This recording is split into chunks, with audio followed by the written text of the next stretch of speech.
জীবনে যাদের সব কর্ম তৎপরতা ব্যর্থ, অথচ তারা মনে করে, ধারণা করে তারা বড়ই ভালো কাজ করে চলছে, তারা যে ব্যর্থ এটা তারা টেরও পায় না। আমলের দিক থেকে কিছু মানুষ ক্ষতিতে পড়ে গেছে। হে নবী, আপনি উম্মতকে বলুন তাদের খবর আমি দেব নাকি? যারা আমল করেও ক্ষতিতে, তাদের সব তৎপরতা ব্যর্থ, আল্লাহর কাছে কোনো আমল পৌঁছে না, ওই মানুষগুলোর খবর আমি দেব নাকি? বলুন তো, তাদের খবর আমাদের জানা দরকার আছে না নাই?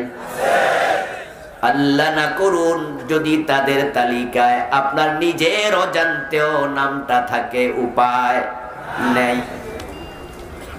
কারণ আমরা কেউ ব্যর্থ হতে চাই না। এখানে ব্যর্থতা বলতে দুনিয়ার ব্যর্থতা বোঝানো হয় নাই, বরং এখানে ব্যর্থতা বলতে আখিরাতের ব্যর্থতা বোঝানো হয়েছে।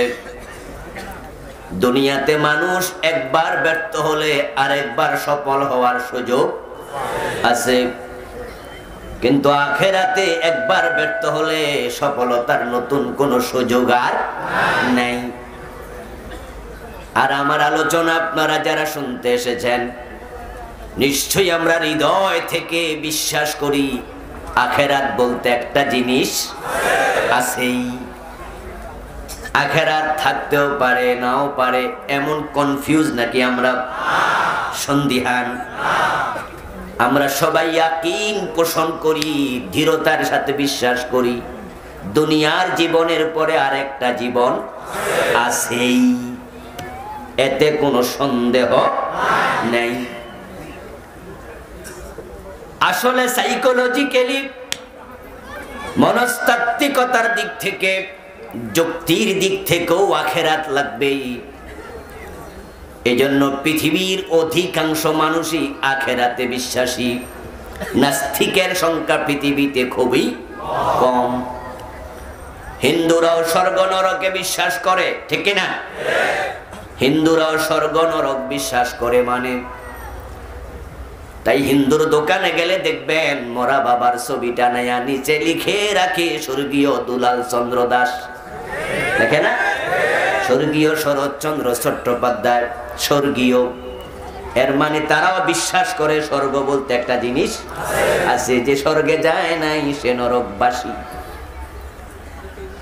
পৃথিবীর অধিকাংশ মানুষই আখিরাত বিশ্বাস করে।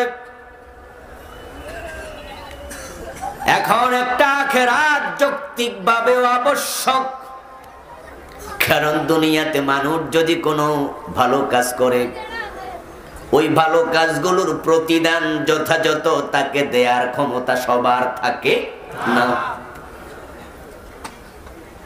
আমার বন্ধু,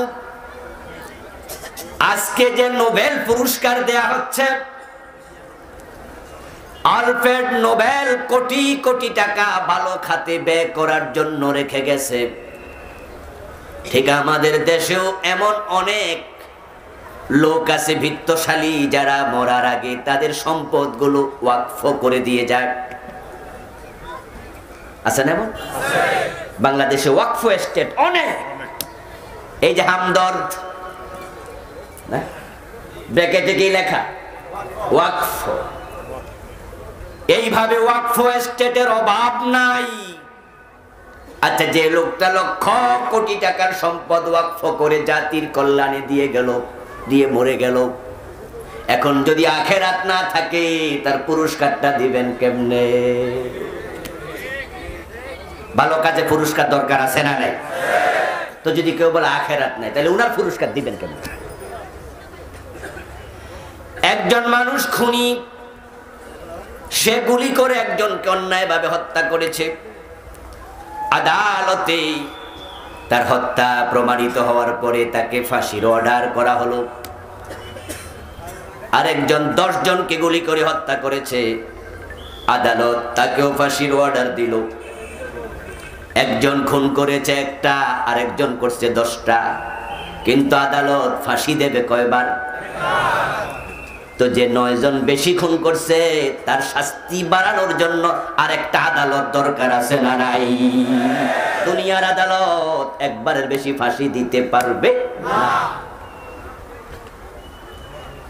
এবার আপনারা বলুন তো, যে একজন খুন করেছে, যে 10 জন করছে, অপরাধ কি সমান না কম বেশি? তো দুনিয়ার আদালত তো ফাঁসি একবার দিল, অপরাধ যার বেশি শাস্তিও হওয়া দরকার তার বেশি। এখন আখিরাত না থাকলে তার শাস্তিটা কেমনে যথাযথ দেবেন? এজন্য যুক্তিও বলে দুনিয়ার জীবনের পরে পুরস্কার এবং শাস্তির জন্য আরেকটা জীবন দরকার আছে না না?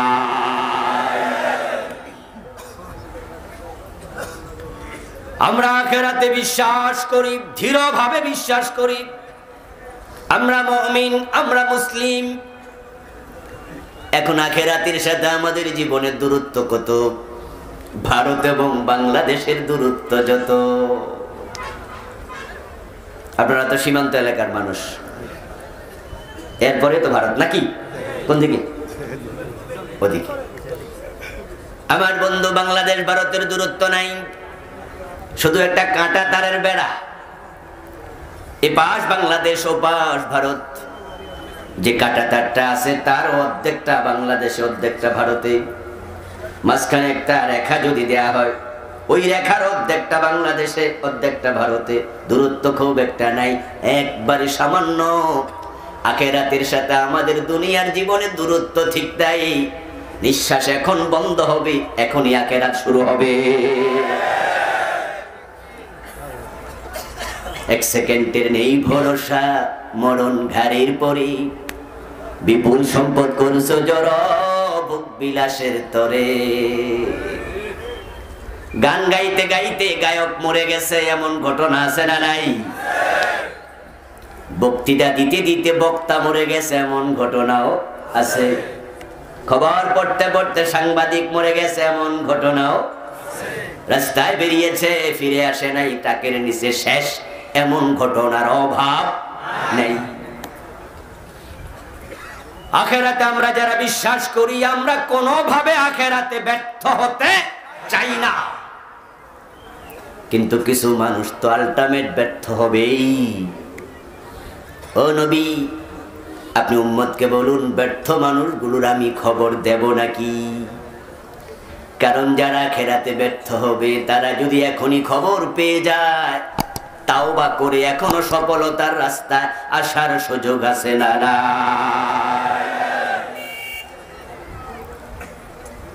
আল্লাহ পাক রব্বুল আলামিন পশ্চিম দিক থেকে সূর্য যখন উদিত হবে, তখন তাওবার দরজা বন্ধ করবেন। এর আগে তাওবার দরজা থাকবে খোলা। 100 জন খুন করেও তাওবা করেছে, জান্নাত পেয়েছে, এমন হাদিসও আছে না নাই? আপনি সফল হওয়ার পথ এখনো আছে, তাওবার সুযোগ আছে। কিন্তু কিছু মানুষ আছে যারা ফিরে আসবে না, তাওবা করবে না। হাসরের ময়দানে আল্লাহর সামনে হাজির হবে। হাজির হয়ে দেখবে আমল নামাটা এরকম সাদা কাগজের মতো, একটা নেক নেই। অথচ লোকটা নামাজি ছিল, রোজা রেখেছে, হজ করেছে, যাকাত দিয়েছে। বলবে, আল্লাহ আমি তো নামাজ কাজা করিনি, সওয়াব কোথায়? আমি তো 3 বার হজ করেছি, আমি তো লাখ টাকা যাকাত দিয়েছি, ইমাম সাহেবকে প্রতি সপ্তাহে 1 বেলা আমি খাওয়াইছি, 500 টাকা নিয়মিত মসজিদে চাঁদা দিছি। হুজুর রান্না বলেছে 1 টাকা দিলে 10 টাকার সওয়াব হয়, আমার সওয়াব কই? আল্লাহ তাআলা বলবেন, বান্দা তুই কি সূরা আল কাহফের 103-4 নম্বর আয়াত পড়স নাই, যেখানে আমি বলেছি কিছু লোক আমল করেও ক্ষতিগ্রস্ত, তোর নাম তো তাদের তালিকাতে আছে। তুই তো ব্যর্থতার একজন, তোর আমল নামায় সওয়াব কোথা থেকে আসবে?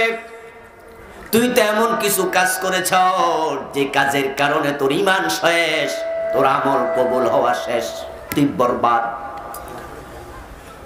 আমার বন্ধু বলুন তো, আমাদের দেশে কাদিয়ানি নামে একটা সম্প্রদায় আছে না নাই?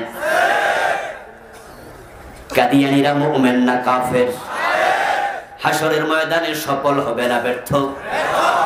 কিন্তু তারা কি নামাজ পড়ে না, মসজিদ বানায় না, আজান একামত দেয় না, আমল করে, কিন্তু আমল একটাও কবুল হয় না, কারণ তাদের ঈমানটাই নেই। ঈমান হলো একের মতো, আমল হলো ডান পাশের শূন্যের মতো। এক যদি না থাকে, শূন্যের কোনো মূল্য নাই। যেমন আমাদের দেশে হিন্দুর দোকানে যদি কোনো ভিক্ষুক ঢোকে, হিন্দুরা কি ভিক্ষা দেয় না? 10 টাকা ভিক্ষা দিল, আমল নামায় সওয়াব কয়টা হলো? কারণ এক নাই, এক না থাকলে শূন্যের কোনো দাম নাই। হিন্দু বিচারক ন্যায় বিচার করে 1 টাকা ঘুষ খায় না, এমনও আছে না নাই? এই ন্যায় বিচার বড় ইবাদত। রাসূলুল্লাহ বলছেন 7 ব্যক্তিকে আল্লাহ আরশে আজিমের নিচে জায়গা দেবে কিয়ামতের দিন। লা জিল্লা ইল্লা জিল্লুহু, যেদিন আরশের ছায়া ছাড়া কোনো ছায়া থাকবে না। তার মাঝে 1 নাম্বার আল ইমামুল আদিল, যে ন্যায় বিচারক শাসক, ন্যায় বিচারক নেতা। যেই হিন্দুটা 1 টাকা ঘুষ খায় নাই, পুরা জীবন ন্যায় বিচার করেছে, সে তো আল্লাহর আরশে আজিমের নিচে জায়গা পাওয়ার কথা, কিন্তু আদৌ পাবে? কারণ তার ঈমান নাই। ঈমান হলো এক, এক না থাকলে শূন্য বসায়া কোনো লাভ নাই। মাদার তেরেসার নাম শুনেছেন? কথা বলতে হবে। নাম শোনেন নাই? মাদার তেরেসা ইউরোপের নাগরিক ছিলেন, ভারতে বসবাস করতেন, জীবনটা কাটিয়েছেন ইয়াতিমদের পিছনে। ভারতে শত শত ইয়াতিমখানা খুলেছিলেন, হাজার হাজার ইয়াতিমের মা হয়েছেন, বিয়েটাও জীবনে করেন নাই। কর্মের স্বীকৃতি স্বরূপ নোবেল পুরস্কার পেয়েছেন শান্তিতে। পুরাটা টাকা ইয়াতিমখানায় দিয়ে দিছে। ইয়াতিমের মাথায় হাত বুলালেও সওয়াব হয়, এমন হাদিস আছে কিনা? বিকুল্লি শাওরাতিন হাসানাত, আমার রাসূল বলেন, ইয়াতিমের মাথায় যদি শুধু হাতটা বুলায়া দাও, প্রতিটা চুলের বিনিময়ে অসংখ্য নেকি আল্লাহ লিখে দিতে থাকেন। শুধু হাত বুলাইলে নেক, একটা নয়, শাওরাতুন 1 বছর, হাসানাত বহু বছর। বিকুল্লি শাওরাতিন হাসানাত, বিকুল্লি শাওরাতিন হাসানাতুন, এটা বলেন না হাসানাত, আলিফ এবং তা। চুল হলো একটা, তোমার হাতের তল দিয়ে গিয়েছে, সওয়াব হবে অগণিত। সওয়াব দেবেন কে? আল্লাহ। এবার যে ইয়াতিম পালন করে, তার সওয়াব কত? শুধু হাত বুলাইলে এত, পালন করলে কত? قال النبي صلى الله عليه وسلم انا وكافل اليتيم كهاتين في الجنه। বিশ্বনবী বলেন, যে ইয়াতিমের লালন পালন করবে, আমি এবং সে পাশাপাশি জান্নাতে থাকব। ইয়াতিম শব্দটা 1 বছর, বহু বছর হলো আইতাম। রাসূল কিন্তু আইতাম বলেন নাই, 1 বছরের শব্দ বলেছেন। অনেক ইয়াতিম লালন পালন করলে নবীর পাশের জান্নাত, তা নয়, একজন পালন করলেই জান্নাত। এবার আপনারা বলুন তো, মাদার তেরেসা হাজার হাজার ইয়াতিম পালন করেছে, জান্নাত পেয়েছে? কথা বলুন, পাওয়ার সম্ভাবনা আছে? কারণ মাদার তেরেসা হলো খ্রিস্টান। হযরত ঈসা নবীকে আল্লাহর ছেলে বলার কারণে পুরা খ্রিস্টান জগৎ মুশরিক হয়ে গেছে। ওয়াকালাতিন নাসারাল মাসীহ ইবনুল্লাহ, আল্লাহ কোরআন মাজিদে বলছেন, খ্রিস্টানেরা বলে ঈসা আল্লাহর ছেলে, অথচ আল্লাহর কোনো ছেলে মেয়ে নাই। লা তাকুলু সালাসা, তৃতীয়বাদী হইও না, 3 খোদা বলিও না। খ্রিস্টানরা বলে খোদা 3 জন, একজন আকাশে, 2 জন জমিনে, একজন ঈসা আর একজন ঈসার মা মেরি মারিয়াম। তিনজন হয়ে গেল। আরেক দল কয় না, ঈসা আল্লাহর ছেলে, মারিয়াম আল্লাহর বউ, আকাশে আছে আল্লাহ। নাউযুবিল্লাহ। আল্লাহ তার বিরোধিতা করে বলেন, কুল হুয়াল্লাহু আহাদ। আল্লাহ কয়জন? লাম ইয়ালিদ ওয়া লাম ইউলাদ। তার কোনো সন্তান নাই, তিনি কারো থেকে জন্মগ্রহণ করেন নাই। মাদার তেরেসা এত ভালো কাজ করেছে, কিন্তু আখিরাতে তার শিরকের কারণে একটা আমলও তার সামনে থাকবে না। কারণ যে শিরক করে তার ঈমান থাকে না। এক নাই, শূন্যের দামও নাই। তাই সফল হতে চাইলে ব্যর্থ মানুষের তালিকা জানা লাগবে। ওই ব্যর্থদের কাতারে নাম থাকলে এখনই তাওবা করতে হবে। যদি ব্যর্থদের তালিকায় নাম রেখে মরে যাও, ও বন্ধু, তোমার উপায় নেই। এই আয়াতে কারিমা আল্লাহ তাআলা 1400 বছর আগে নাযিল করলেন। সোনালী যুগে নবী জীবিত, সাহাবারা জীবিত। সেই যুগে যদি কিছু ব্যর্থ মানুষ থাকে, আজকে 1400 বছর পরে ব্যর্থ মানুষের সংখ্যা কমেছে না আরো বেড়েছে? 2-4 জন ব্যর্থ আজকের মাহফিলও থাকার সম্ভাবনা আছে না নাই? ওয়াজটা তাদের জন্য, তারা যেন সফল হতে পারে। শরীরটা ভালো লাগে না, জিমজিম করে, রাতে ভালো ঘুম হয় না, বারবার ক্ষুধা লাগতেছে। আপনজনেরা তখন বলে, ডাক্তারের কাছে যাও, একটু বডিটা পরীক্ষা করাও। ডাক্তার পরীক্ষা করে বলল, আপনার তো ডায়াবেটিক 23 পয়েন্ট। এমন হয় না? আরে ভাই, আপনি পয়সা আছেন কেমনে? আপনি তো শুয়ে যাওয়ার কথা, পড়ে যাওয়ার কথা। আবার বন্ধু যেই মাত্র 23 পয়েন্ট ডায়াবেটিক শুনেছেন, এই লোকটা দিনে 20 কাপ চা খাইতো, 1 চামচ করে যদি চিনি খাইতো তাও আধা কেজি। কিন্তু 23 পয়েন্ট শোনার পরে চিনি খাইব কয় কেজি? সাথে সাথে কইব এখন থেকে চিনি আর। আচ্ছা, চিনি কি তিতা? কথা না বলে তো মজা পাই না। চিনি কি তিতা? চিনি মিঠা কিনা? সে খায় না কেন? কারণ এটা খেলে ডায়াবেটিক আরো বেড়ে।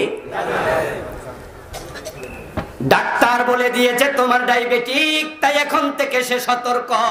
সে এখন থেকে চাল কম খায়, রুটি খায়। এখন আর সকাল বেলায় ঘুমায় না, সকালে দৌড়ায়।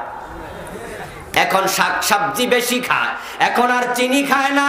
তাই তার ডায়াবেটিক নিয়ন্ত্রণে আছে। যে কয়দিন বেঁচে থাকবে ভালোভাবে বাঁচবে। ডায়াবেটিক কন্ট্রোলের বাইরে গেলে চোখের পাওয়ার কমে যাবে, দাঁত পড়ে যাবে, যৌন শক্তি কমে যাবে, এনার্জি কমে যাবে, ধ্বংস হয়ে যাবে। তাই ডায়াবেটিক রোগীকে সতর্ক হয়ে চলা লাগে। এখন যারা ব্যর্থ হবে আখিরাতে, তাদের কিছু নৈতিক দুর্বল চরিত্র আছে। আজকের মাহফিলে আমি সেগুলো বলবো। এখন ওই চারিত্রিক দুর্বলতা যাদের আছে, তাদের সতর্ক হওয়া দরকার আছে না না?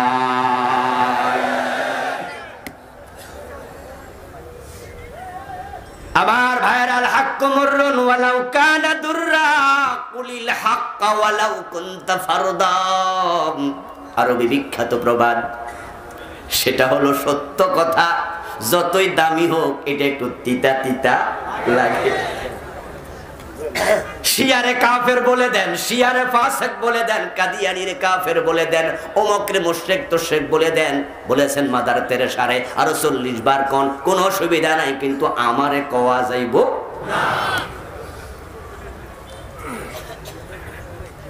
এখন সত্য যদি তিতাও হয়, ডাক্তারের প্রেসক্রিপশন মোতাবেক তিতা ওষুধ যদি হয়, সেটাও সেবন করা লাগে। আমরা আপনাদের কলবের ডাক্তার। আর এমবিবিএস, এসপিপিএস, এফআরসিএস তারা হলো বডির ডাক্তার, ঠিক না? ওরা যখন ওষুধ প্রেসক্রাইব করে, তিতা ওষুধটাও পকেটের টাকা দিয়ে কিনেন। আবার ডাক্তার আপনাকে পরীক্ষা করে যদি মনে করে ওষুধে সারবে না, ছুরি লাগবে, ছুরিটা ডাক্তারের টাকা কিনে না, কিনার টাকাও রোগী দেয়া লাগে। আমনের টাকা দিয়া কিনা আমনেরে কাটবো। আবার মাগনা কাটবে না, কাটার পরে আবার ফি দেয়া লাগবে, ঠিক কিনা? রোগী সব মেনে নেয়, এর কারণ রোগী জানে এর মাঝে তার কল্যাণ আছে। এখন আমি কিছু কথা বলবো, আপনার গায়ে হয়তো পড়ে যাবে, আপনি ওই রোগীর মতো সুন্দর করে গ্রহণ করুন, এতে আপনার ঈমান তাজা হয়ে যাবে, আপনার আখিরাতে সফলতা মিলে যাবে। কারণ আখিরাত তো আজকেও শুরু হতে পারে। আমার বন্ধু, যে মানুষগুলো ব্যর্থ হবে, আল্লাহর ঘোষণা পাওয়ার পরে লোকগুলো চিৎকার দিয়ে বলবে রব্বানা, ও আমাদের রব, আমরা যে ব্যর্থ আমরা জানতাম না। ওয়ালাউ আন্না লানা কাররাতান ফানাকুনা মিনাল মুমিনিন, আমরা তো দেখেছি মুমিনগুলো জান্নাতে চলে যাচ্ছে, ওই যে ফুলসেরাত পার হয়ে গেছে, মুমিনগুলোকে বরণ করার জন্য ফেরেশতারা ফুলের তোড়া হাতে নিয়ে এসেছে, কিন্তু আমি ব্যর্থ। আমি তোমার কাছে আরজি জানাই, আমার আরেকবার দুনিয়ায় পাঠাও, আমি মুমিন হয়ে আসতে চাই। ওয়ালাউ আন্না লানা কাররাতান আই মাররাতান ওয়াহিদাতান, একটা বারের জন্য পাঠাও, ফানাকুনা মিনাল মুমিনিন, আমি ঈমান নিয়ে ফিরে আসব। আল্লাহর কাছে তারা বলবে, কথাটা আমার না, আল্লাহ। হাসরের মাঠে কি আমরা কেউ গেছি? কথা বলুন, গেছি? কিন্তু হাসরের মাঠ কেমন হবে, কথাগুলো কোরআনে আছে না নাই? আমরা কেউ জান্নাতে যাই নাই, জাহান্নামে যাই নাই, জান্নাত জাহান্নাম কেমন কোরআনে আছে না নাই? আমরা কবরে এখনো যাই নাই, কবর কেমন হবে, প্রশ্ন কি হবে, উত্তর কি হবে, সব কোরআন হাদিসে আছে না নাই? কথাগুলো আল্লাহর, কথাগুলো তার রাসূলের। সে বলবে, প্রভু একটা বারের জন্য পাঠাও, কিন্তু বলুন তো পাঠানো হবে? আর সুযোগ নেই। 90 মিনিটের খেলা, 11 জন করে প্লেয়ার, এক দলে গোল দিয়ে দিয়েছে 10টা 12টা, আর এক দলে একটাও দিতে পারে নাই, চেষ্টা কিন্তু করেছে। 90 মিনিট পরে রেফারি মুখে বাঁশি দিয়া হুইসেল দিছে, আর 2 হাত দিয়ে ইশারা দিয়ে বলছে শেষ। হয় না? এখন 11 জন প্লেয়ার যারা একটা গোলও দিতে পারে নাই, তারা 11 জন মাঠ থেকে না উঠা রেফারির কেউ হাতে ধরছে, কেউ ঠ্যাঙে ধরছে, দইরা কয় আর 10টা মিনিট দেন। কেমনে দেন? ফিরাই দেন। রেফারি কয় মিনিট দেবে? 5 মিনিট দেন, 2 মিনিট দেন। রেফারি বলবে, বেটা 90 মিনিটে পারস নাই, সর, আমারে ছেড়ে দে, 1 মিনিটও দেওয়ার সুযোগ আর দ্যাটস এন্ড, ফিনিশিং, শেষ, আউট। মাঠে বয়া বয়া কান, কিন্তু মিনিট আর সিস্টেমই নাই। আল্লাহ তাআলা ফেরেশতাদেরকে বলবেন, খুযুহু ফাগুল্লুহু সুম্মাল জাহিমা সাল্লু। ও ফেরেশতারা, তারে ধর। 80 বছর দিছি হায়াত, 70 বছর দিছি, 40 বছর দিছি, তখন ঈমান আনতে পারে নাই, ঈমান হারা হইয়া আমার কাছে আইয়া আবার যাইতে চায়, তারে ধর। কে বলবেন? আল্লাহ। খুযুহু, তাকে ধরো। ফাগুল্লুহু, জাহান্নামের হাত করা পরা, ডান্ডা বেড়ি পড়ায়া দে, গলার মাঝে শিকল লাগা। সুম্মাল জাহিমা সাল্লু, জাহান্নামের মাঝখানে ফেলে দে। সিদ্ধান্ত কে বলবেন? আল্লাহ। ঘোষণা কে দেবেন? আল্লাহ। আল্লাহর কথার বাহিরে কিছু চলবে? ফেরেশতারা তাকে ধরতে যাবে, সে চিৎকার দিতে শুরু করবে, কাঁদতে কাঁদতে অস্থির হয়ে যাবে। এই কান্নারত অবস্থায় ফেরেশতা জাহান্নামে ফেলে দেবে। قال النبي صلى الله عليه وسلم اهل النار يبكون في النار, ওই জাহান্নামীগুলো জাহান্নামে গিয়েও কাঁদতে থাকবে। তাদের চোখের পানি এমন বেশি বের হবে, কান্নাহা জাদাওয়াল, চোখের পানি তোমরা যদি দেখতে মনে করতে নালার পানি প্রবাহিত হচ্ছে, খালের পানি যাচ্ছে। হাত্তা তানকাতে আদমু পাতাসিলুদ দিমা, চোখের পানি পড়তে পড়তে শেষ হবে, কান্না শেষ হবে না, তখন রক্ত ঝরতে থাকবে। ফাতাকাররাহাল উয়ুন, চোখগুলো ক্ষত বিক্ষত হয়ে যাবে, কান্না শেষ হবে না। ক্বালু, জাহান্নামে গিয়ে তারা বলতে থাকবে, রব্বানা আখরিজনা মিনহা, ও আমাদের আল্লাহ, আর সহ্য হয় না, জাহান্নাম থেকে আমাদের বের করো, দুনিয়াতে একটা বারের জন্য পাঠাও। ফাইন উদনা ফাইন্না যালিমুন, ওয়াদা দিলাম আর কুফরি করব না, শিরিক করব না, নেফাক করব না, হারাম খামু না, জুলুম অত্যাচার করব না, বেদাতি হব না, ভালো হয়ে যাব। যদি ওয়াদা রক্ষা না করি ফাইন্না যালিমুন, আমরা জালেম, মনে যা আসা তাই করিও, আপাতত বের করে পাঠাও দুনিয়ায়, দরখাস্ত কবুল হবে। 40 বছর চিৎকার দিতে থাকবে। 40 বছর চিৎকার দেওয়ার পরে আল্লাহ কথা বলবেন, قال اخسئوا فيها ولا تكلمون। আল্লাহ 40 বছর পরে কথার জবাব দেবেন। কথাটা হলো, লাঞ্ছিত হয়ে জাহান্নামে পড়ে থাক, তোদের সাথে আমার আর কোনো কথা নেই। যেই লোকগুলো ব্যর্থ হয়ে যাবে, সেই লোকগুলো জাহান্নামে থেকে যাবে। সেদিন 1000 মণ চোখের পানির মূল্য, এক আনাও নাই, চিৎকারের দাম নাই। কিন্তু বলুন তো, আজকে যদি আপনি বুঝতে পারেন আপনি ব্যর্থদের তালিকায় নাম আছে, এখন যদি চোখের পানি ছেড়ে তাওবা করেন, চোখের পানির দাম আছে না নাই? আপনার এক ফোঁটা চোখের পানি জাহান্নামের আগুন নিভাইয়া দেবে।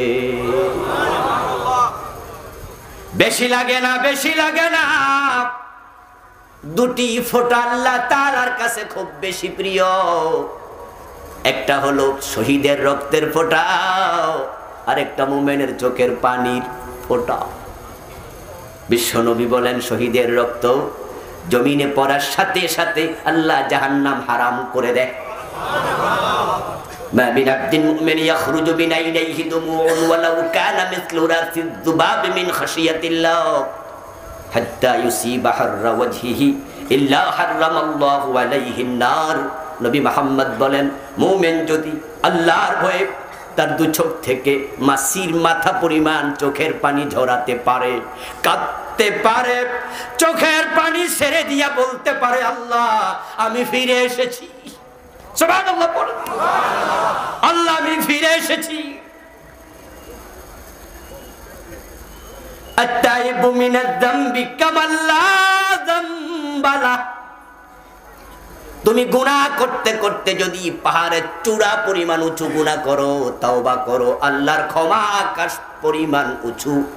তোমার গুনাহ এমন ভাবে ক্ষমা করবেন যেন তুমি গুনাহই করো নাই।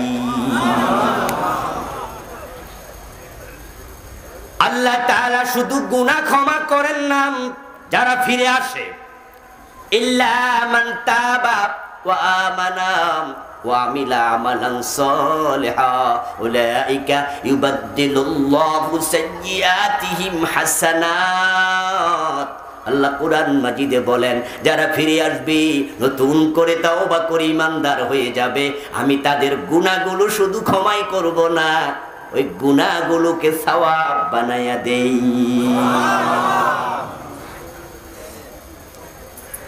রাস্তা খোলা আছে, এখনো বড় হওয়ার সুযোগ আছে। মুমিনের 2 চোখ থেকে 1 ফোঁটা মাছির মাথা পরিমাণ পানি তার গণ্ডদেশ স্পর্শ করার সাথে সাথে নবী মুহাম্মদ বলেন, আল্লাহ জাহান্নাম হারাম বানায়া দেয়। রাত অনেক গভীর হয়ে যাচ্ছে, আর দেরি নয়, চলুন তালিকাটা জেনে বাড়ি যেতে চাই।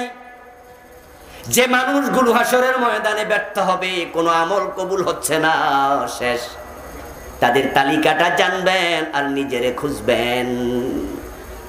আমার বন্ধু, ডিবি লটারি লাগে, যখন সিটি আসে, লটারির সিটি, তালিকা প্রকাশিত হয় বিভিন্ন জায়গায়, ওই তালিকার মাঝে আমরা নিজের নামটা খুঁজি। যখন রেজাল্ট বের হয়, তখন ছাত্ররা নিজের নামটা তালাশ করতে থাকে, পাশের ঘরে কোন জায়গায় A+ নাকি A, B না C। ঠিক আমরাও তালিকা দেব, পাশের ঘরে নাম আছে নাকি ফেলের ঘরে নিজের নামটা খোঁজা দরকার আছে কিনা। বিশ্ব নবী বলে গেছেন, দুনিয়ার সবচেয়ে সচেতন সেই মানুষ, চালাক হলো সে ব্যক্তি যে নিজের দোষ নিজে তালাশ করে, আত্মসমালোচনা করে। এখন আমরা নিজের দোষ বেশি খুঁজি না মানুষের দোষ খুঁজি? মানুষের দোষ খুঁজতে আল্লাহ মানা করছে, নিজের দোষ খুঁজতে রাসূল কইছে। আমরা এখন পুরা উল্টা চলছি। আল্লাহ সূরা হুজুরাতে বলছে, ওয়ালা তাজাসসু, তোমরা অন্যের দোষ তালাশ করিও না। বিশ্বনবী বলছে, তুমি যদি মানুষের দোষ খোঁজো তাহলে আল্লাহ তোমার দোষ খোঁজা শুরু করবে। আর মান সাতারা মুসলিমান সাতারাহুল্লাহু ইয়াউমাল কিয়ামাহ, যে অন্য মুসলমানের দোষ গোপন রাখে আল্লাহ কিয়ামতের দিন তার দোষ গোপন রাখবে। আর যদি তুমি অন্যের পিছনে লেগে যাও, কান খুলে শোনো, মান হাফারা বিরাল লিয়াখিহি ফাকাদ ওয়াকা ফি, বিখ্যাত আরবি প্রবাদ, যে অন্যের জন্য গর্ত করে সে গর্তে নিজেই পড়ে। তুমি যদি অন্যের দোষ খোঁজো আল্লাহ তোমার দোষ খোঁজা শুরু করবে। আজকের মাহফিলে কোনো গুনাহ করেন নাই, দোষ করেন নাই এমন কয়জন আছেন? কিন্তু আপনার গুনাহগুলো আল্লাহ গোপন রেখেছেন। আমি আবুল কালাম আজাদ, আমার দাওয়াত দিয়ে এখানে এনেছেন, আমার গুনাহ যদি জানতেন আমার দাওয়াত দিতেন না। ওই মসজিদের খতিবকে ভালো মানুষ মনে করছেন, খতিব সাহেবের গুনাহ প্রকাশিত হলে চাকরিটা থাকতো না। আমরা মানুষ, হাজারো মানবিক দুর্বলতা আমাদের পেয়ে বসে। আল্লাহ তাআলা সযতনে গুনাহগুলো গোপন রেখে দেন, তাওবা করলে গুনাহ রাখেন না, তিনি ক্ষমাও করে দেন। আপনাদের ফেনী থানাতে যারা এই ফেনী জেলার ফেনী থানার বড় বড় ক্রিমিনাল, তাদের একটা আলাদা তালিকা আছে। এবং কোন কোন থানায় ঢুকলে দেখবেন ছবি সহ টানায় রাখে, দাগি দাগি বড় আসামির নামের তালিকা থানার ওয়ালের মাঝে দিয়া ঝুলায় রাখে। মোস্ট ওয়ান্টেড পারসন পত্রিকায় পর্যন্ত দিয়ে দেয়। আমার বন্ধু এই থানাতে বড় বড় ডাকাত, যারা রোড ডাকাতি করে, গাড়ি ডাকাতি করে, তাদের তালিকা অমক অমক অমক অমক। এইভাবে যে তালিকা প্রস্তুত হলো, ওই তালিকার কোনো একজন বড় ডাকাত সে সিদ্ধান্ত নিয়েছে, আমি জীবনে আর ডাকাতি করব না। আল্লাহর ঘরে হজে গিয়া কাবার গিলাফ জড়াইয়া ধরে চোখের পানি ছেড়ে বলেছে, আল্লাহ আমারে মাফ করো, আর ডাকাতি করব না, আর ডাকাতি করব না। মাফ করা না করা আল্লাহর মুআমালা, কিন্তু তার সিদ্ধান্ত ফাইনাল, সে আর ডাকাতি করবে না। বাস্তবে সে 10 বছর 20 বছর বেঁচে ছিল, আর ডাকাতি করে নাই।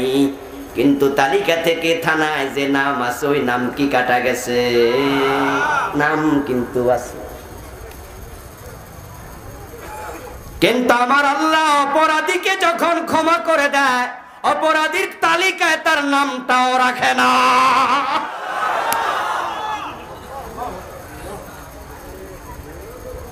মুসলমান ব্যর্থ মানুষগুলো কারা, তাদের নাম শোনো।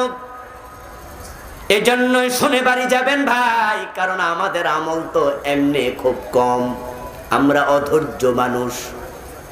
বিশ্বনবী সিজদায় যেতেন, এত লম্বা সিজদা, মায়েশা বলেন আমি মাঝে মাঝে মনে করতাম তিনি বুঝি সিজদায় মরেই গেছেন।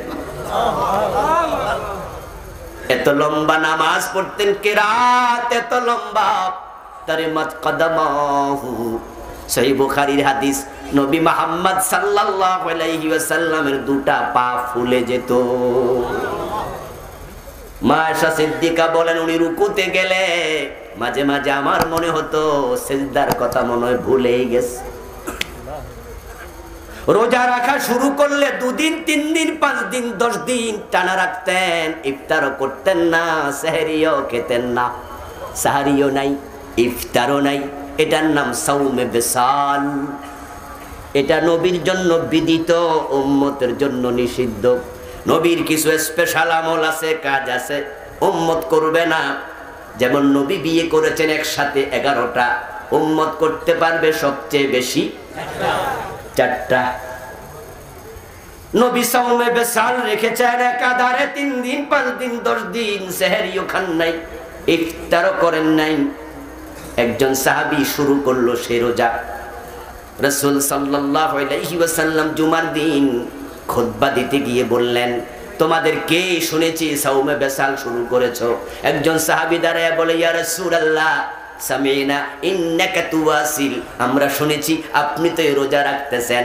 রাসূল জবাব দেন, আইয়ুকুম মিসলি ইন্নাল্লাহা আত'আমানি ওয়া সাকানি, তোমরা আমার মত নও, আমারে আল্লাহ খাওয়ায়া দেয়। বিশ্ব নবীর ইবাদত এত বেশি, রুকুতে গেলে সেজদার কথা মনে নাই, মনে হয় সেজদা গেছে মাথা উঠায় না। মা আয়েশা বলেন, আমি পায়ে সিমটি দিতাম, আমার সন্দেহ হতো মরে নাকি গেছে। তিনি পা নাড়া দিলে বুঝতাম এখনো মরেন নাই। আর আমাদের ইবাদত কত কম, কত কম। ইমাম যদি 3 বার সুবহান রাব্বিয়াল আলা আস্তে আস্তে পড়ে, মুসল্লির সহ্য হয় না, এক নিঃশ্বাসে 3 বার পড়া ইমাম রে মিস কল দেয়, গলায় কাশ দেয়, ঠিক না? কাশের ধরন দেখে বোঝা যায় এটা আসল কাশ না। মানে সে বুঝাইতে চায়, হুজুর আমার তো শেষ, আপনি কদ্দুর গেছেন। ইবাদত আমাদের বেশি না কম? কথা বলেন, বেশি না কম? এই কমটাও যদি কবুল না হয়, তোমার আমও নাই, সালাও নাই, তুমি ব্যর্থ। এই জন্য আমরা বলি, জাল ছিদ্র হলে চলে, ডুলা যেন ছিদ্র। 5 দল মানুষ হবে ব্যর্থ। প্রথম 3 দল চরম ব্যর্থ, যাদের কপালে জান্নাত নাই। 1 নাম্বার মুশরিক, 2 নাম্বার কাফির, 3 নাম্বার মুনাফিক। এই 3 গ্রুপের জন্য জান্নাত হারাম। ইন্নাল্লাযীনা কাফারু মিন আহলিল কিতাবি ওয়াল মুশরিকিনা ফী নারি জাহান্নাম খালিদিনা ফিহা। আওয়াজ দিয়ে সবাই বলেন নাউযুবিল্লাহ। মান ইউশরিক বিল্লাহি ফাকাদ হারামাল্লাহু আলাইহিল জান্নাহ।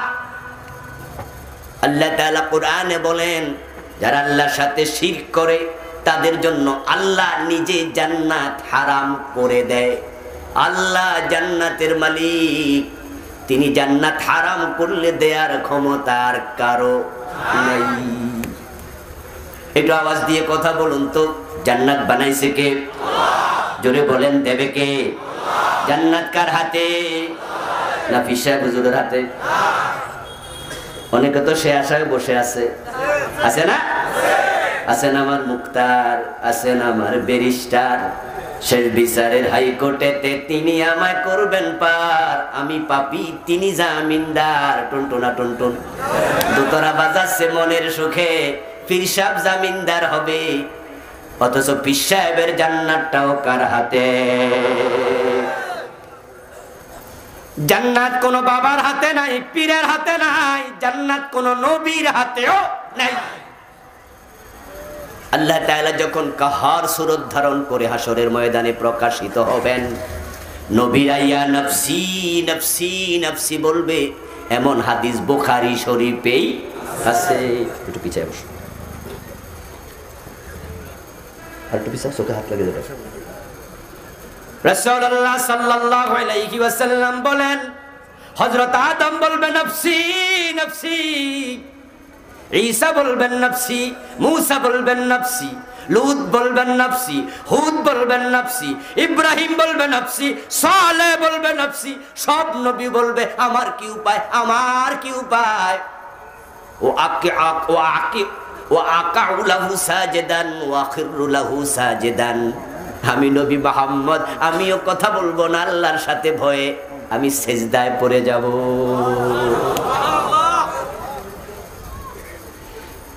নবীরা নফসি বলবে, এতে বোঝা যায় নবীদের জান্নাত কার হাতে।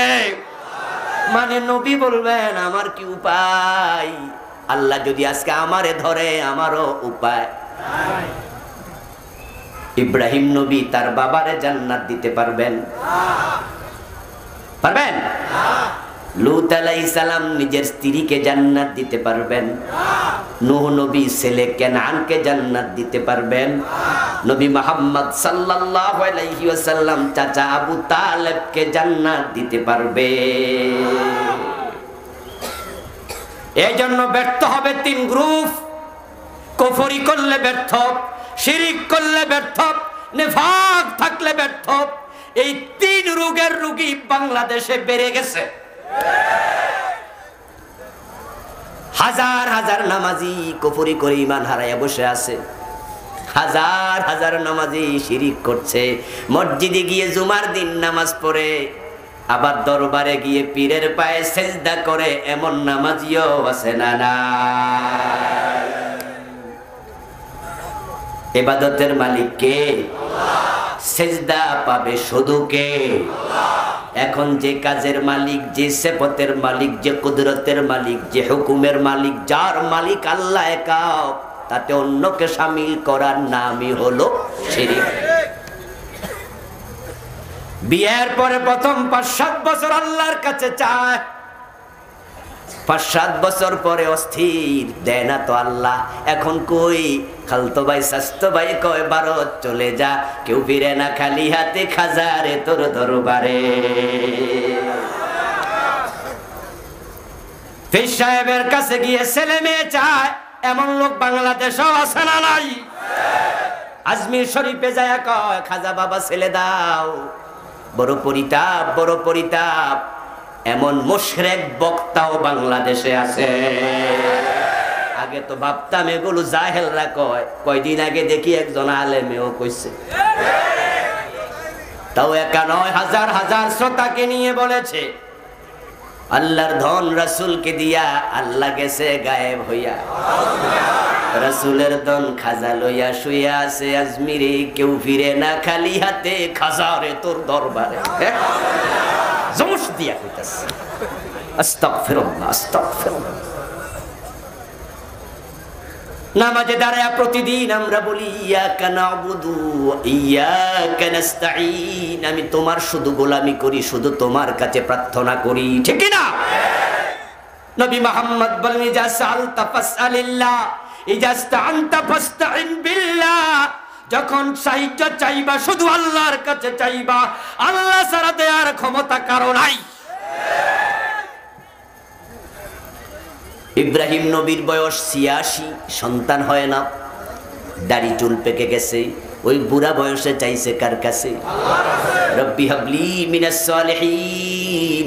ইব্রাহিম আলাইহিস সালাম বলে আল্লাহ আমার একটা নেক সন্তান দাও। আর তুমি কিনা বলতেছো খাজা বাবার দরবারে কেউ ফিরে না খালি হাতে। এই বিশ্বাস যার থাকবে তার ঈমান থাকবে না। প্রকাশ্য শিরক। আল্লাহর ধন রাসূল রে দিয়া আল্লাহ গেছে গায়েব হইয়া, এই কথাটা কুফর। কোরআনের সরাসরি উল্টা। কোরআনে আল্লাহ তাআলা বলেন রাসূলুল্লাহ সাল্লাল্লাহু আলাইহি ওয়াসাল্লাম বিশ্বনবী মুহাম্মদ আবু বকরের একটা হাত ডান বগলের নিচে নিলেন, হযরত ওমরের একটা হাত বাম বগলের নিচে নিলেন।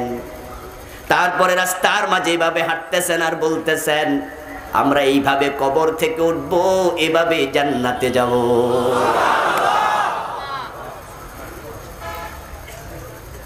এখন রাসূলের ধন আবু বকর রে দিল না, ওমর রে দিল না, ওসমান রে দিল না, আলী রে দিল না, তলহা রে দিল না, জুবাইর রে দিল না, হযরত ফাতেমারও দিল না, হাসান হোসেন রে দিল না, ইমাম বুখারীরও দিল না, ইমাম আবু হানিফারও দিল না, দিছে খাজা বাবারে। আলেমের মুখ দিয়ে কি বের হচ্ছে? এগুলো আলেম না, এগুলো জাহেল। জাহেল, তাদের কথায় মানুষ শিরক মুশরিক হচ্ছে, ঠিক কি না? সাবধান, সাবধান, খুব সতর্ক। আমার বন্ধু, ওই ভাইটির সাথে আমাদের ব্যক্তিগত কোনো ঝগড়া আছে? জায়গা জমি লইয়া? উনি আবার পীর, আমি কিন্তু পীরও না। পীর হইলে আপনারা হয়তো মনে করতেন তার মুরিদ আমি বাগাইতে চাই। আমি যেহেতু মুরিদ বানাই না, তার সাথে পিরালি নিয়ে দ্বন্দ্ব নাই। আমরা তাকে আহ্বান করছি, তাকে তাওবা করতেই। এটা শিরক। আমার বন্ধু, শিরিক করলে ঈমান থাকবে না।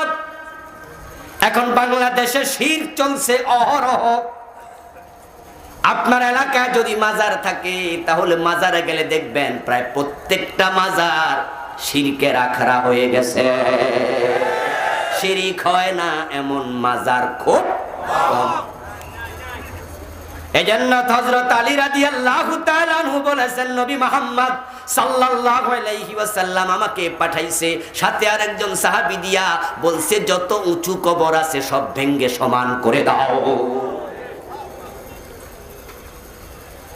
এজন্য আপনারা জান্নাতুল বাকিতে যাবেন, দেখবেন কবরের কোনো চিহ্ন নাই।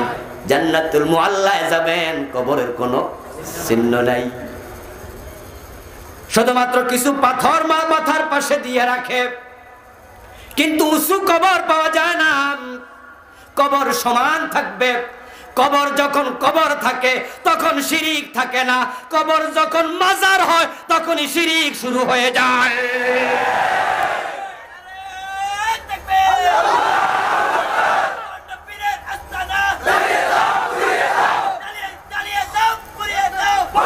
আমার বন্ধু, মসজিদে মাগরিবের টাইমে বিদ্যুৎ চলে গেছে হঠাৎ করে। সভাপতি সাহেব কয়, ইমাম সাহেব হুজুর মোমবাতি লাগান। ইমাম সাহেব কয়, খাদেম সাহেব কই, মুয়াজ্জিন সাহেব কই। খাদেম সাহেব ঘুরাঘুরি করে 2.5 মিনিট পরে কয়, হুজুর মোমবাতি তো।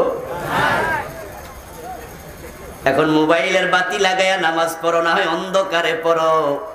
মসজিদে মোমবাতি পাওয়া যায় না। আর মাজারে গিয়ে দেখেন দিনের বেলায়ও মোমবাতি জ্বলছে। ওখানে মোমবাতির স্তূপ হইয়া গেছে। এগুলো ফেরেশতা দিয়া গেছে, ঠিক না?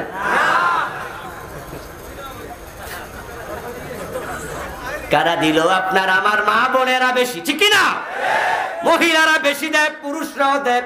মোমবাতি দেয়, টাকা দেয়, খাজার নামে মানত করে, শিরনি দেয়, গরু ছাগল পর্যন্ত দিয়ে দেয়। মানত একটা ইবাদতের নাম। মানত প্রসঙ্গে কোরআনে আয়াত আছে, ইবাদত শুধু আল্লাহর হবে। তাই কোন মাজার, কোন দরবারে মানত করলে শিরিক হয়ে যাবে।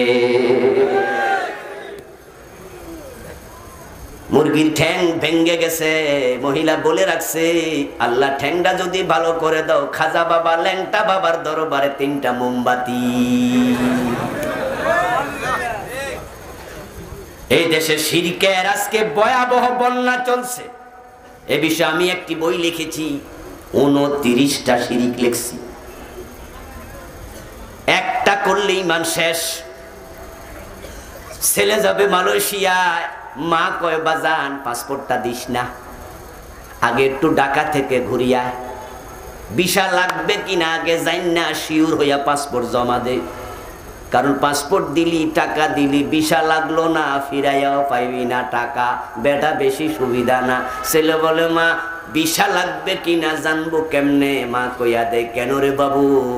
টেলিভিশনে দেখছি বাবা লিটন দেওয়ান বসে আছে বসুন্ধরা শপিং মলে, অতীত ভবিষ্যৎ ভূতপূর্ব সব কিছু জানে। হাতের রেখা দেখায়া ভবিষ্যৎ জানতে চায় এমন মুসলমানের সন্তান আছে না নাই? অথচ ভবিষ্যতের এলেমের মালিক কে? আল্লাহ ছাড়া 1 সেকেন্ড পরে কি হবে দুনিয়ার কেউ জানে না। লা তা'লামু নাফসুম মাযা তাকসিবু গাদা ওয়া লা ইয়াদরি বিআইয়ি আরদিন তামুত। কোন মানুষ জানে না সে কোথায় মরবে। কোন মানুষ জানে না কালকে কি খাবে। কোন মানুষ জানে না কিয়ামত কবে হবে। কোন মানুষ জানে না বৃষ্টি কবে নাজিল হবে। কোন মানুষ জানে না পেটের সন্তান সৎ না অসৎ হবে। ভবিষ্যতের ইলমের মালিক একমাত্র কে? আল্লাহ। তুমি লিটন দেওয়ানের কাছে যায় হাত দেখাইছো, সে কইছে ভিসা লাগবো, বিশ্বাস করেছো? লাগবে না, বিশ্বাস করেছো। সাথে সাথে ঈমানটা বসুন্ধরা রাখাইছো। গত 4-5 বছরে বসুন্ধরা শপিং মলে আগুন লাগছে 3-4 বার। ও মিয়া মানুষের খবর দেয়, নিজের মার্কেটের খবরই জানে না। গলার মাঝে পয়তা ঝুলাইয়া নাবির নিচে দুটি কাপড় পরে মোটা পেটওয়ালা ঠাকুর মশাই হেঁটে যায় ঝুলি লইয়া। আর আপনি কোন ঠাকুর সাহেব, আমার হাত দেখেন কি খবর? ঠাকুর সাহেব আঙ্গুলের মাথায় দইরা কয়, সামনের মাসে ফাড়া আছে। এমন আছে না নাই? তাহলে কি করতে হবে? 1111 টাকা দেও, ফাড়া কাটটা দিমু। বিশ্বাস করেছেন, ঈমান সাথে সাথে শেষ। কারণ 1 মিনিট পরে কি হবে জানে কে? ইলমে গায়েবের মালিক আল্লাহ, আল্লাহ ছাড়া কেউ গায়েব জানে না। যদি ঠাকুর এই জাতীয় কথা বলে টাকা দিও না, পারলে একটা থাপ্পড় মারে দিও। রাগ করলে মাফ চাইও, বয়স বেশি হইলে মুরব্বি থাপ্পড় দিতাম না। দেয়ার কারণ আপনি আমার 1 মাস পরের ফাড়া কাটতে পারেন, নিজেরটা কাটলেন না। এই থাপ্পড়ের ফাড়া কাইটাইলে তো থাপ্পড় খাওয়া লাগতো, তো দোষ আমার নামের। আসলে বাস্তবতাহীন এগুলো সব বড় মাপের সিটিং, ঠিক কি না? আফসারি ভাই কি কইছে? তুই সিটিং। এই সিটিংদের হালে পড়ে তাদের পালে হাওয়া লাগায় ঈমান হারা হওয়া যাবে না। এখন কিছু আলেম পর্যন্ত শিরিক করছে। ওলিরা গায়েব জানে, নবী মুহাম্মদ গায়েব জানে, এমন বিশ্বাস রাখে। এমন কিছু আলেমও আছে না নাই? রাসূল নাকি গায়েবের মালিক, গায়েবী খবর দেনে ওয়ালা, আল্লাহ কা হাবিব নবীজি, আল্লাহ আল্লাহ আল্লাহু লা ইলাহা ইল্লাহু। গায়েবী খবর দেনে ওয়ালা আল্লাহ কা হাবিব নবীজি। আস্তাগফিরুল্লাহ। কয় কি? মেরাজ থেকে নবী মুহাম্মদ ফিরে আসলেন, হাতিমে দাঁড়ায়া মেরাজের কাহিনী বললেন। মুতিম ইবনে আদি প্রশ্ন করলো, বাতিজা মুহাম্মদ ইবনে আব্দুল্লাহ সাল্লাল্লাহু আলাইহি ওয়াসাল্লাম, তুমি যদি গত রাতে মসজিদ আকসায় যেয়ে থাকো, তাহলে বলো তো মসজিদ আকসার দরজা জানালা কয়টা? সহিহ মুসলিমে এসেছে, প্রশ্নকারী মুতিম ইবনে আদি নবী মুহাম্মদ বলেন, সাআলুনি আন আশিয়া লাম আসবুত আলাইহি ফাকারিবতু কারবাতান মা লাম আকরুব মিসলাহু কাত্তু। আল্লাহর হাবিব বলেন, এই প্রশ্নের সাথে সাথে আমি এমন বিপদে পড়লাম, এই জাতীয় বিপদে আমি জীবনে কখনো আর পড়ি নাই। লাম আকরুব মিসলাহু কাত্তু। কারণ আমি তো মসজিদে আকসায় গেছি, কিন্তু দরজা জানালা তো গনি নাই। আমি তো আর দরজা জানালা গনতে যাই নাই। ওই দুরন্দর মুতিম ইবনে আদি এমন প্রশ্ন করেছে, সে জানে এই প্রশ্নের জবাব দিতে পারবে না। যেমন আমাদের সভাপতি সাহেব বুড়া মানুষ, কিন্তু আমাদের আফন ভাই তো ইয়াং মানুষ। কালকে যদি উনি গল্প করে ফেনী বাজারে, কালকে আমি মাহফিলে প্রধান অতিথি ছিলাম, উনার দোস্ত উনারে কয় থাকলে কত ফ্যান্ডেলে বাত্তি কয়টা ছিল কইতে পারবো? উনি কি বাত্তি গুনতে আইছে? এটা কি প্রশ্ন হলো? মুতিম ইবনে আদি বড় হারামি, সে জানে এমন প্রশ্ন করমু জবাব দিতে। রাসূল সাল্লাল্লাহু আলাইহি ওয়াসাল্লাম বলেন, আমি এমন বিপদে পড়লাম, যদি বলে দেই জানি না, তারা হাততালি দিয়ে বলবে, জানবা কেমনে তুমি যাওই নাই? আর বলি কেমনে, আমি তো জানি না। ফাজাল্লাল্লাহু লিল বাইতাল মুকদ্দাস ফাতাফিকতু আখবিরুহুম আন আয়াতিহি ওয়া আনা আনজুরু ইলাইহি।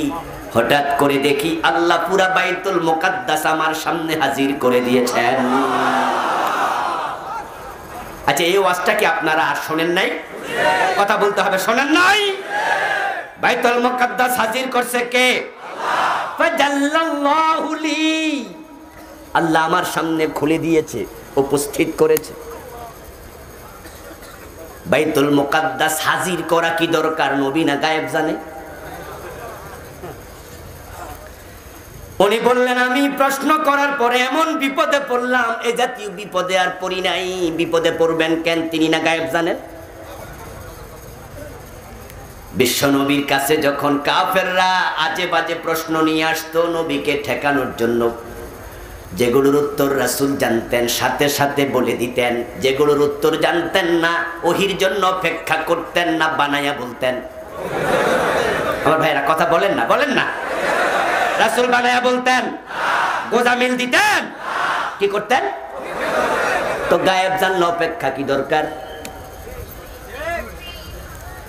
আর রাসূল সাল্লাল্লাহু আলাইহি সাল্লাম যদি গায়েব জানতেন ওহী নাজিল হওয়ার তো প্রয়োজন ছিল না।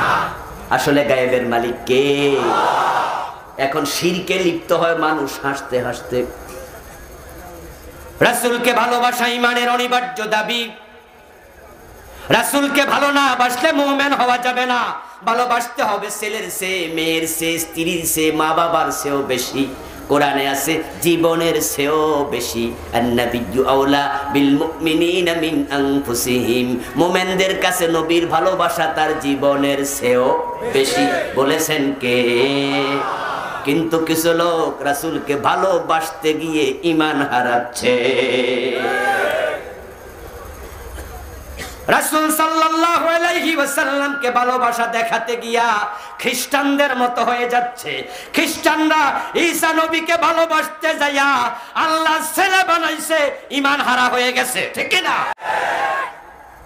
ঈসা নবী মায়ের কোলে কয় আমি আল্লাহর গোলাম, আমি আল্লাহর বান্দা, ইন্নী আব্দুল্লাহ আতানিয়াল কিতাবা ওয়া জাআলানি নবিয়্যা।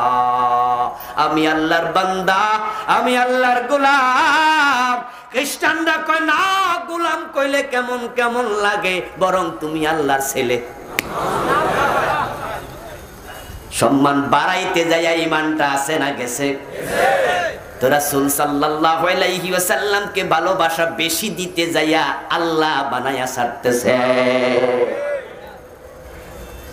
আজকেও এক ব্যক্তি ফোন দিলেন চট্টগ্রাম থেকে, বললেন তার মসজিদের ইমাম গত জুমাতে আলোচনা করছে মুহাম্মদ খোদা নিহি আগর খোদা সে জুদা বিনিহি। উনি আজকে বিকালে প্রশ্ন করে জানলেন এই ইমামের পিছনে নামাজ পড়া জায়েজ হবে কিনা।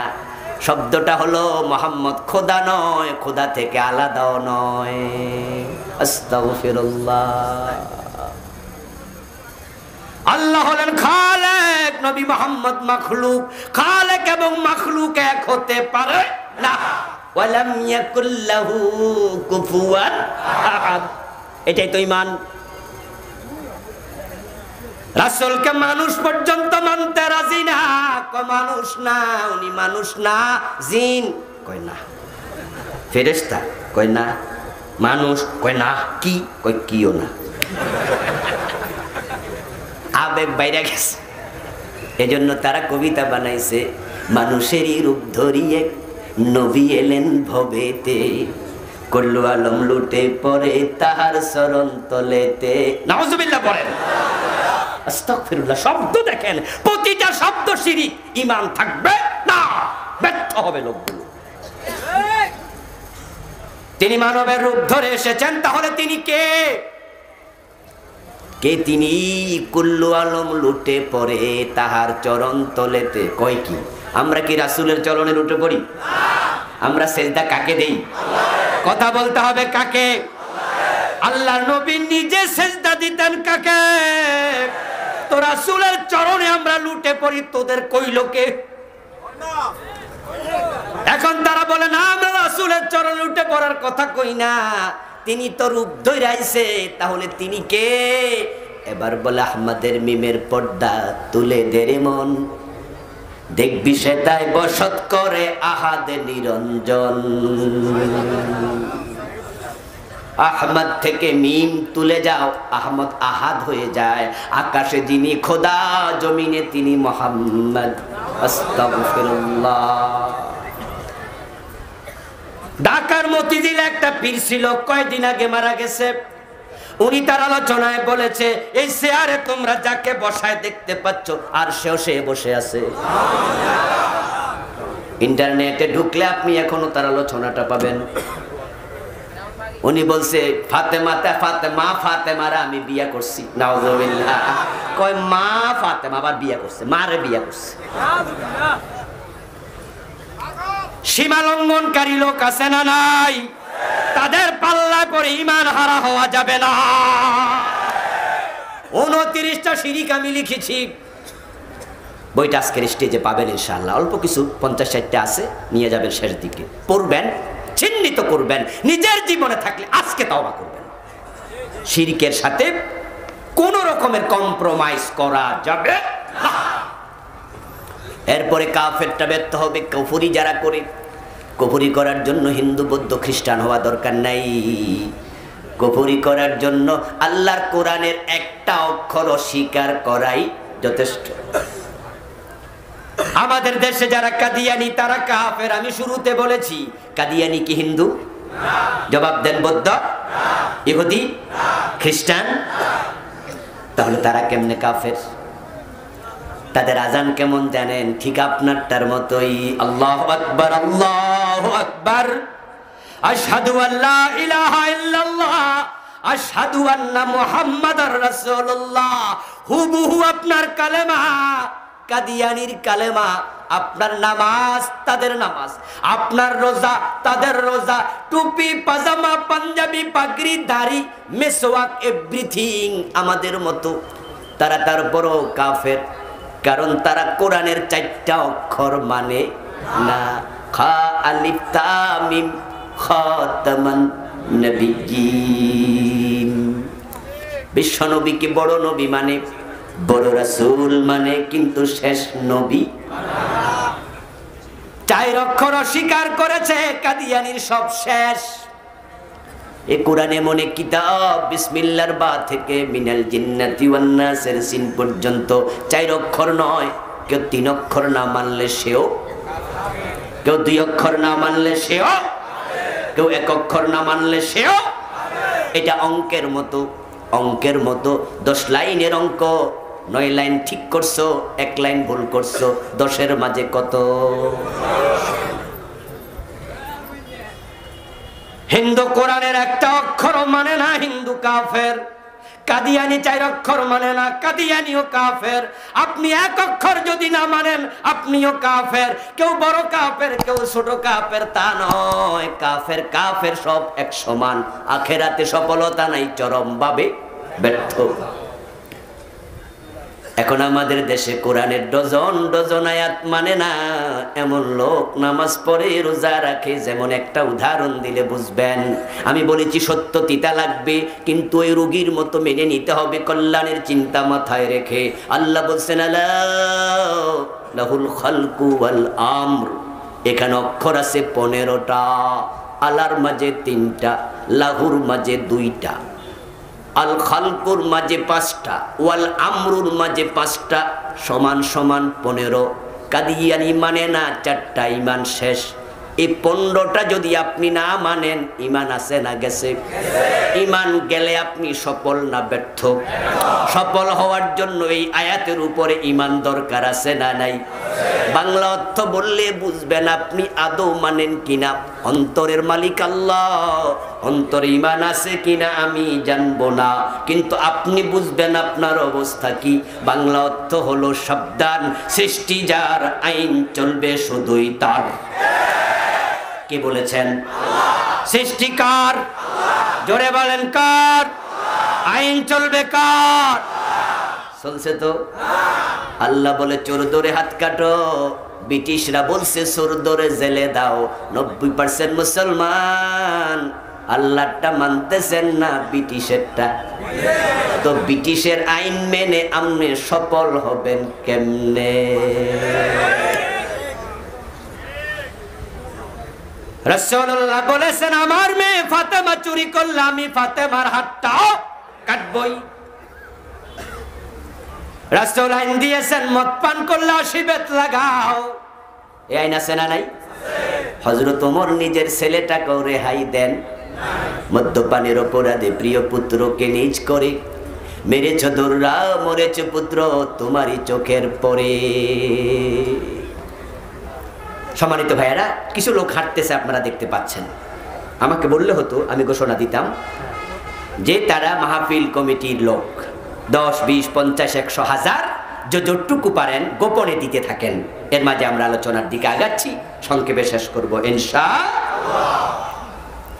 আমার বন্ধু হযরত ওমর নিজের ছেলেকেও ছাড়ে নাই। 80 বেদ দিছে। এবার আপনাদের কাছে জানতে চাই, বাংলাদেশে মদখোর আছে না নাই? 50 বছরের বাংলাদেশে 80 বেদ দিছেন কয়দিন? মুসলমান, আল্লাহ কয় চোর ধরে হাত কাটো, কাটলেন না। ডাকাত ধরে শুলে দাও, দিলেন না। জেনা করলে পাথর মারো, মারলেন না। মদ খাইলে 80 বেত লাগাও, মাইল দিলেন না। এত আইন বাদ দিয়া মুমিন কেমনে থাকবেন? মুমিন থাকতে হলে আল্লাহর সব আইন মেনে নিতেই হবে। এটার নাম ঈমান। একটু বলুন তো, শয়তান মুমিন না কাফের? জোরে বলতে হবে, মুমিন না কাফের? সে এক সময় কি মুমিন ছিল না? ইবাদত করতে করতে ফেরেশতাদের সরদার হয়ে গেছে, ওস্তাদ হয়ে গেছে, নেতা হয়ে গেছে, মুআল্লিম হয়ে গেছে। কিন্তু আল্লাহর কয়টা আইন মানে নাই? মাত্র একটা, আদমরে সিজদা করো, করলো না, ঈমানটা শেষ। ফজরের টাইমে ঘুম থেকে ওঠে, নামাজে দাঁড়ায় আউযু বিল্লাহি মিনাশ শাইতানির রাজিম যখন পড়েন, ও আল্লাহ, অভিশপ্ত শয়তান থেকে তোমার কাছে আশ্রয় চাই। শয়তান পাশে দাঁড়ায় কয়, আমার অভিশপ্ত কইল কে? আমি তো হইলাম সুই, তুই তো চালুনি। চালুনি চিনেন? গুড়িয়া করে কি দিয়া? ফেনি কি কয়? সালুন। সালুনের ছিদ্র আছে না নাই? কয়টা? সুইয়ের পিছনে কয়টা? সালুনে যদি সুইয়ের দোষ ধরে, সালুনি কি কই, সুই কি কইব? হার্ট ফেল কইরা মরে যাবে। শয়তান বলে, আমি একটা মানি না, আমি অভিশপ্ত, আমি কাফের। তুই ডজন ডজন বাদ দিয়া মুমিন থাকস কেমনে? আপনি আর আমি আওয়াজ করব, ওয়াজ করব, কালকে আল্লাহর দিন কায়েম হয়ে যাবে তা নয়। দিন কায়েম হলে হোক, না হলে নাই, কিন্তু আমরা ঈমান নিয়ে মরতে চাই। ঈমান নিয়ে মরতে হলে কোরআনের আইনের পক্ষে থাকতেই হবে। কথা বোঝেন? না হয় ব্যর্থ হবেন। 3 নাম্বার মুনাফিক যারা, তারা ব্যর্থ। নিফাক নিয়ে আলোচনা শুনতে হবে, ভিন্ন আলোচনা। মুনাফিকদের অবস্থান হবে জাহান্নামে, ফেরাউন নমরুদেরও নিচে। মুনাফিক তারা যাদের মুখে কালেমা আছে, অন্তরে কালেমা মানার চিন্তা নাই। মুখে বলে লা ইলাহা ইল্লাল্লাহ, আল্লাহ ছাড়া কাউকে মানি না, কিন্তু বাস্তবে তারা শুধু আল্লাহকেই মানে না। ভারতেরও মানে, আমেরিকারও মানে, ব্রিটিশেরও মানে, সবাই মানে, শুধু মানে না কাকে? আর মুখে বলছে আল্লাহ ছাড়া কারোরে মানি না। কি আশ্চর্য লোক! 4 নাম্বার ব্যর্থ লোক যে হারাম খায়, তার ইবাদত কবুল হওয়া বন্ধ। ঈমান থাকবে, কুফরি করলে ঈমান যাবে, শিরিক করলে যাবে, নেফাক করলে যাবে। হারাম খাইলে ঈমান যায় না, কিন্তু আমল কবুল হবে না। আল্লাহ ওজন করে দেখবেন, আমল নামা খালি দুজকে পাঠাইয়া দেবে। যে ব্যক্তি জাহান্নামী, সে সফল না ব্যর্থ? ঠিক আজকের মাহফিলে হারাম খায়, সুদ খায়, ঘুষ খায়, ওজনে কম দে, মালে বেজাল দে, পরের জমি দখল করে। বাবা মরে গেছে, বোনের জমিটা দেয় না, জালেম ভাই। বিয়ে করছে 10-15 বছর, বউয়ের মহারানা দেয় না, জালেম স্বামী। অন্যের হক নষ্টকারী আছে না নাই? সুদে টাকা লাগায়া তুমি জান্নাতের আশা করো কেমনে? রাসূলুল্লাহ বলেছেন, যে ব্যক্তি 1 টাকা সুদ খাবে, আশাদ্দু মিন সিত্তাতিন ওয়া সালাসিনা জিনাতান, তার আমলনামায় 36 বার জিনার গুনাহ লিখে দেয়া হবে। মান আকালা দিরহামা রিবা ওয়া হুয়া ইয়ালাম আন্নাহু আশাদ্দু মিন সিত্তাতিন ওয়া সালাসিনা জিনা। প্রতি বছর যায় সুদের ব্যাংক বৃদ্ধি পায়। আগে সুদ আনার জন্য ব্যাংকে যাওয়া লাগতো, জায়গা জমিনের দলিল দেয়া লাগতো। এখন কিচ্ছু লাগে না, ব্যাংকের অফিসাররা বাড়িতে এসে হাজির হয়ে যায়, দোকানে দোকানে হাজির হয়, যে টাকা নেন, টাকা নেন। টাকা হাওলা চাইবেন নাই, সুদে চাইলে নিয়ে কুলাতে পারবেন না। আরো লাগবে আরো নেও।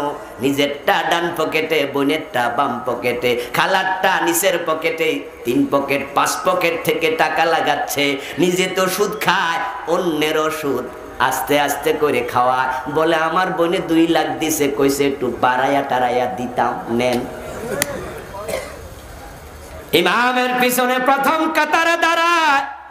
এলাকায় সুদখোরের তালিকা করলে ওনার নামটা আবার প্রথমে পাওয়া যায়। 1 টাকা সুদ খেলে 36 বার জেনা হয়, 100 টাকা সুদ খেলে 3600 বার জেনা হয়, 1000 টাকা সুদ খেলে 36,000 বার জেনা হবে। কিসের জান্নাত তালাশ করছো দোস্ত? যে সমস্ত মেয়েরা আমাদের দেশে টাকার বিনিময়ে ইজ্জত বেচে তাদেরকে আমরা বলি পতিতা। ওই পতিতা নারী জাহান্নামের কীট। সে মারা গেলে ইমাম জানাজার ইমামতি করতে রাজি হয় না। কই হের কিসের জানাজা, কুত্তার মতো খাদাই দেন। হের মাইয়া পোলা বড় হলে কয় কি এর বিয়ে করা মুজারস, বাবার ঠিক নাই। অথচ এই নিকৃষ্ট পতিতাও তো তার জীবনে 36,000 বার জেনার বয়স পায় না।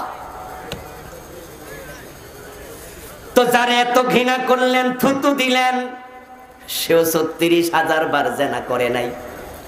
আর আপনি মসজিদে সামনের কাতারে টুপি মাথার দিয়া খাড়াইছেন, 1000 টাকা সুদ খাবেন, অলরেডি 36,000 বার জেনা করে ফেলেছেন।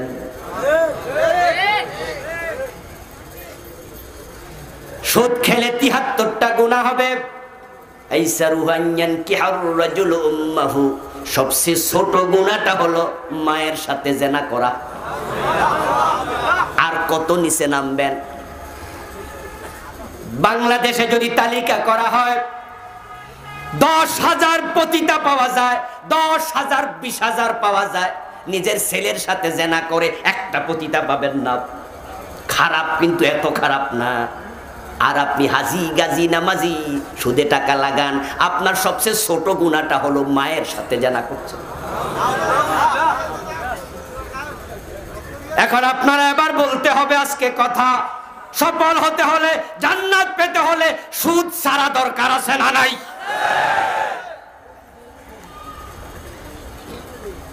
আপনি বড় অফিসার, ঘোষ না খাইলে আপনি সিগনেচারও করেন না।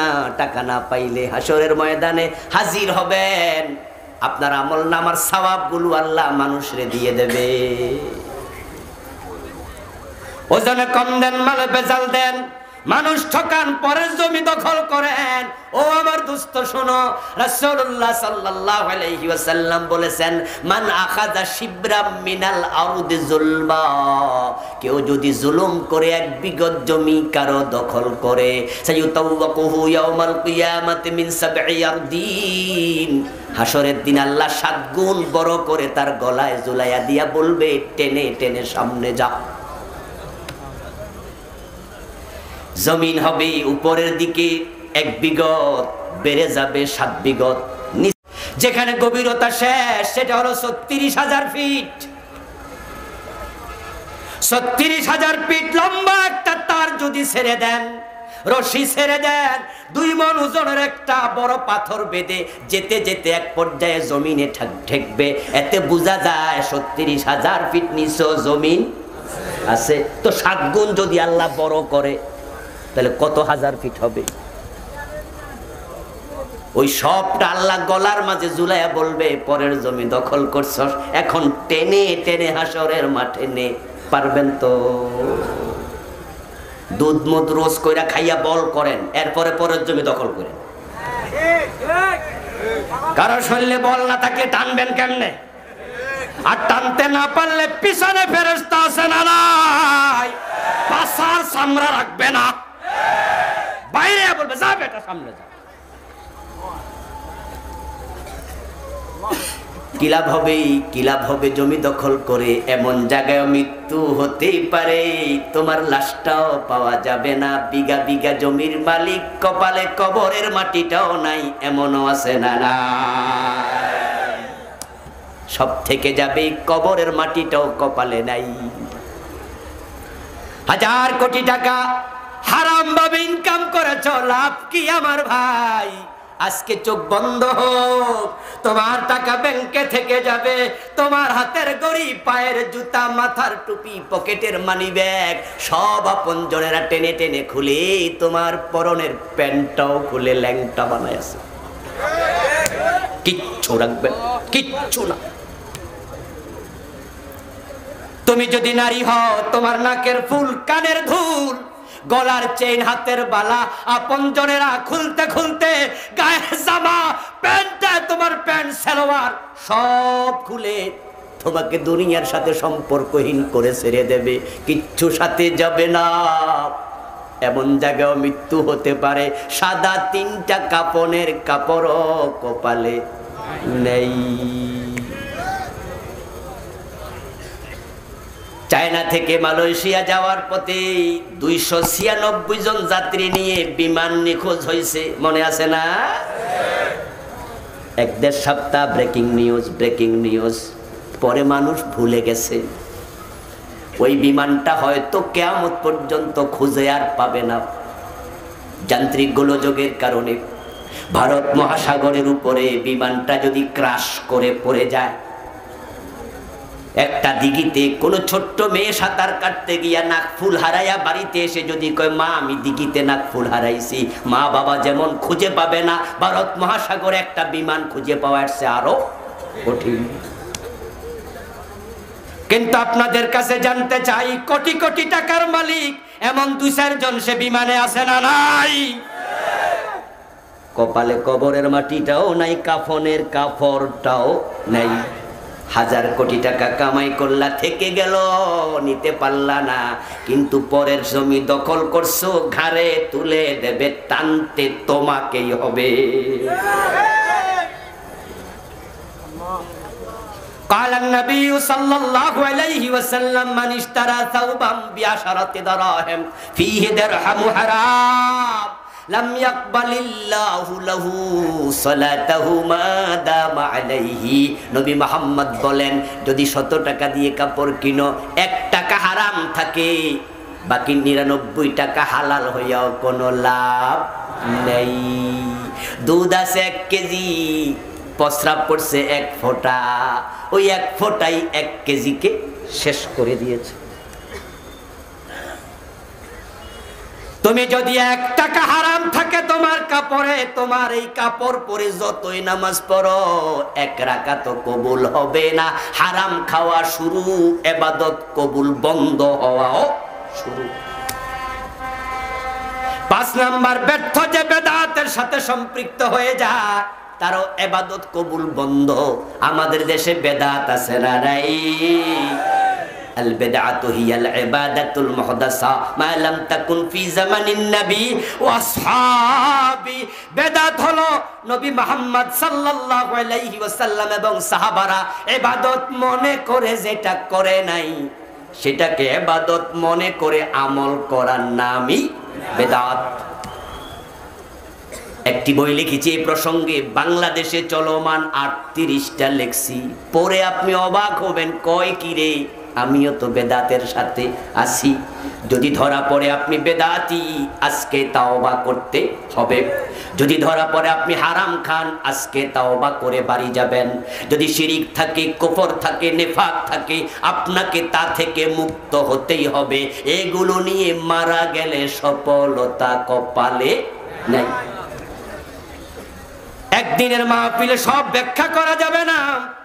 আপনার নিজ দায়িত্বে এগুলো জেনে নেবেন, এই 5টা তালিকা করবেন, তারপর ইন্টারনেটে ঢুকবেন, ইউটিউবে ঢুকবেন, বেদাত নিয়ে আলোচনা শুনবেন, শিরিক নিয়ে আলোচনা শুনবেন, নেফাক নিয়ে আলোচনা শুনবেন, কুফর নিয়ে শুনবেন, এরপরে এগুলো যা আছে, ঠিক না, 5টা শুনবেন, বিস্তারিত জানবেন। একটা থাকবে তাওবা করবেন। যদি তাওবা না করেন, আপনি ব্যর্থদের তালিকায় থাকবেন। হাসরের দিন আল্লাহ আমারে আবার পাঠাও, এই দরখাস্ত কবুল হবে না। সম্মানিত ভাইয়েরা, আল্লাহ তাআলা মানবিক এই দুর্বলতাগুলো থেকে আমাদের হেফাজত করুন, বলেন আমিন। আমরা দোয়া করে একসাথে বিদায় নেব। এই বদ স্বভাব থেকে আল্লাহর কাছে পানা চাইব। স্টেজে আমার লিখা